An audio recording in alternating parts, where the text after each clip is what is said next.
One piece of advice I give to entrepreneurs in the crypto space is if you haven't tried your idea through at least one cycle in crypto, you know, bottom to bottom or top to top or whatever you want to do, then you haven't really tried it. Hey, everybody. It's Eddie from Tokyo. This is your cryptocurrency update from Japan. That was Brian Armstrong from Coinbase with a bit of advice he was giving in Canada just a few days ago. And now a bit of advice from the CEO of Metaco, the crypto custody company that was recently acquired by Ripple. And I find it most interesting, told to you just in 60 seconds. Have a listen. And the best protection that you can have, and you have an engineering background, so it was very, very hard for me to understand this. You have to create a big marketing powerhouse. You know, I'm an engineer. I always thought you win the market because you have a great product. That's absolutely incorrect. You win the market because the market thinks you have the best product, not because you have it. And how do you get the markets to think that you have the best product? Well, you flood the market with information. And it costs you money. So you have to have the people and you have to have the budget. And so one of the most important things that I didn't do, but I would do in my next venture the day it happens, is I would not raise funds to invest in a big engineering team and a big product team on day one. I would raise to invest in a marketing and sales team and ensure that even before I have a product, the market already thinks I'm the market leader. And that's a very, very difficult thing to get to when you're an engineer and you're Swiss, because as you know, Americans are used to selling things they don't have. Well, sorry for the ones that don't do it this way, but that's true in many ways.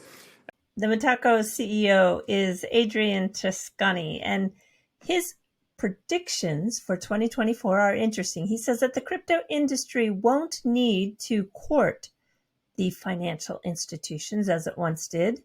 It doesn't need to. So what he's saying there is the FIs are now coming to them. They don't have to seek them out.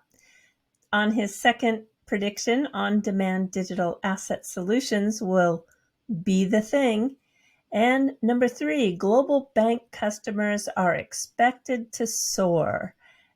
And his fourth and final prediction, tokenization will be compliant with smooth integrations. All right, now this is another clip, and it's a funny story. It's a story about when he was first starting the conversation with Ripple on the road to being acquired. Have a listen. And so I got into a call with this potential buyer and told them, well, I'm okay entering into a discussion, but there is one thing I want to ask, which is that you close the information flow so strictly that only a few people are aware on your side, so that there is zero chance that this thing leaks on the market. And they did. However, this was late in the evening, Californian time on their side, so 10 p.m. on the Swiss side. Next Monday, after one of the calls with this company, I wake up 6 a.m., take my phone, like every morning as a CEO, you look at the most urgencies, and I see one email from one of the top journalists at one of the blockchain newspaper. And this guy is painfully competent, right? Every single time he contacts you, you know that he's onto something, and he's always 90% right. 90% of the time he's right, and you have to dodge the bullet and channel him to a different information so that he forgets about you. And I was about to announce a big client, so I see in my list of email, this email where he says, Adrien, can we speak? So, well, great, perfect. I can announce my new client, and he's going to pump it, and he's going to make some more noise on the market. Open the email, and he says, Adrien, I've heard the rumor that Metaco is about to be acquired by Ripple. 12 hours later. Moving right along, I know that this story about Senator Elizabeth Warren sponsoring a bill that's not good for crypto and having about 20% support among her cronies. But come on, guys, look at her record. I mean, we're going all the way back here to 2015 and 16 with the 114th Congress. She has tried 344 times with bills. 0 have passed.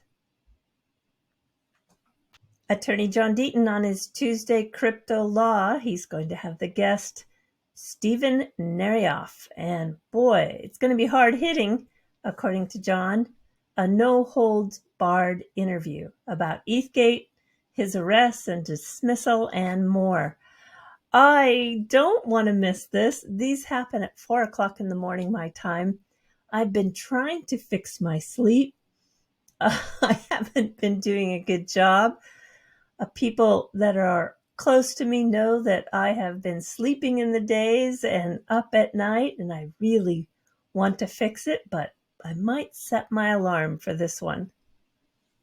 I imagine if you've been listening to a lot of crypto content, you've come across this story, but I find it quite funny with the amount of hype for this coin called Bonk. People are going bonkers over it. And there is a phone, a new Solana Saga phone that was loaded up with unclaimed Bonk, and it sold on eBay for over $2,000. This is a first, this kind of combination that I've ever seen.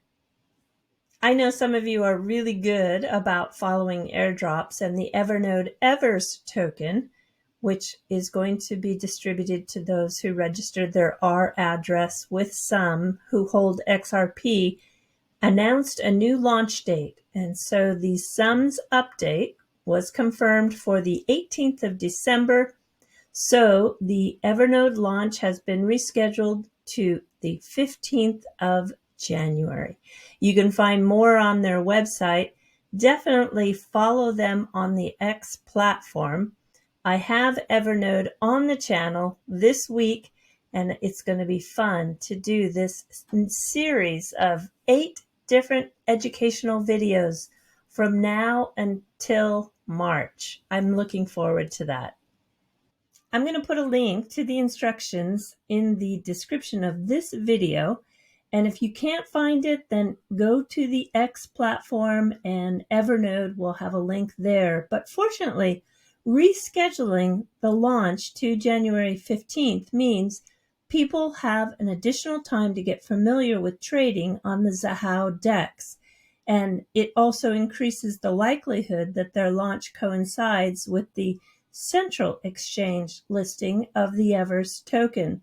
So this is going to give you a time to import that R address and also set a trust line. So I think it's all in all a real blessing in disguise. Jumping over to the Digital Pound Foundation website, there is a new white paper from Ripple. It's titled The Digital Evolution of Money. It's good. I'm telling you, it's really good. 23 pages and so many stats I've never seen before. Here's a projection, 5 trillion total estimated CBDCs in circulation in the next 10 years. No wonder they're going after this sector. And this statement, well, I think it could be controversial. CBDCs are tokenized bank monies and the sovereign equivalent of cryptocurrencies like Bitcoin, Ether, and XRP. Basically, what they're saying is, yeah, the central bank digital currencies are not backed by anything, just like Bitcoin, Ethereum, and XRP. And I know if you're into payments, you're going to like the section that begins on page 11, which is streamlining cross-border payments. And it is using the CBDCs with this eye-popping amount, 290 trillion, expected to be the value of cross-border payments in the market by 2030. And CBDCs are going to play a big role. And before I take you to a clip that I think you're going to find fascinating, which will take you out on this video, I want to show you some pictures of Fuji. This is what we call Fujisan in Japan. And this time of year is the best time for those views. The air is clear, the skies are sunny, and the mountain is full of snow. Somebody was pretty high up on Fujisan and caught this shooting star 2 nights ago. It's really, really beautiful. Here we go. nice green streak. And I would say the most spectacular occurrence that happens in December are the diamond Fujis. This one happened on the 12th. And from different vantage points at sunrise, you can just capture the sun coming up over the top, and it creates this, what they call a diamond Fuji. This one, I think, is beautiful. The final clip is with Arthur C. Clarke, and I can tell you, you don't want to miss it. All right, until next time, do take care. Sayonara for now. Bye-bye. The only thing we can be sure of about the future is that it will be absolutely fantastic. So, if what I say now seems to you to be very reasonable, then I'll have failed completely. Only if what I tell you appears absolutely unbelievable have we any chance of visualizing the future as it really will happen. Let's start by looking at the city of the future. Some people think that it will be like this. But what about the city of the day after tomorrow, say the year 2000? I think it will be completely different. In fact, it may not even exist at all. Oh, I'm not thinking of the atom bomb and the next Stone Age. I'm thinking of the incredible breakthrough which has been made possible by developments in communications, particularly the transistor and, above all, the communications satellite. These things will make possible a world in which we can be in instant contact with each other, wherever we may be, where we can contact our friends anywhere on Earth, even if we don't know their actual physical location. It will be possible in that age, perhaps only 50 years from now, for a man to conduct his business from Tahiti or Bali just as well as he could from London. In fact, if it proves worthwhile, almost any executive skill, any administrative skill, even any physical skill could be made independent of distance. I am perfectly serious when I suggest that one day we may have brain surgeons in Edinburgh operating on patients in New Zealand. When that time comes, the whole world will have shrunk to a point, and the traditional role of the city as a meeting place for man would have ceased to make any sense. In fact, men will no longer commute, they will communicate. The most intelligent inhabitants of that future world won't be men or monkeys, they'll be machines, the remote descendants of today's computers. Now, the present-day electronic brains are complete morons, but this will not be true in another generation. They will start to think, and eventually they will completely outthink their makers. Is this depressing? I don't see why it should be. We superseded the Cro-Magnon and Neanderthal men, and we presume we're an improvement. I think we should regard it as a privilege to be stepping stones to higher things. I suspect that organic or biological evolution has about come to its end, and we are now at the beginning of inorganic or mechanical evolution, which will be thousands of times swifter. And yet, you know, human beings are almost infinitely adaptable. Look at the incredible changes we've experienced and survived from the Stone Age to the present time. And yet even greater changes are still to come, because the future is not merely an extension of the present with bigger and better machines and cities and gadgets. It will be fundamentally different, and many of the things we take for granted will one day pass away as completely as spinning wheels and sedan chairs and oil lamps. And that is why the future is so endlessly fascinating, because try as we can, we'll never outguess it.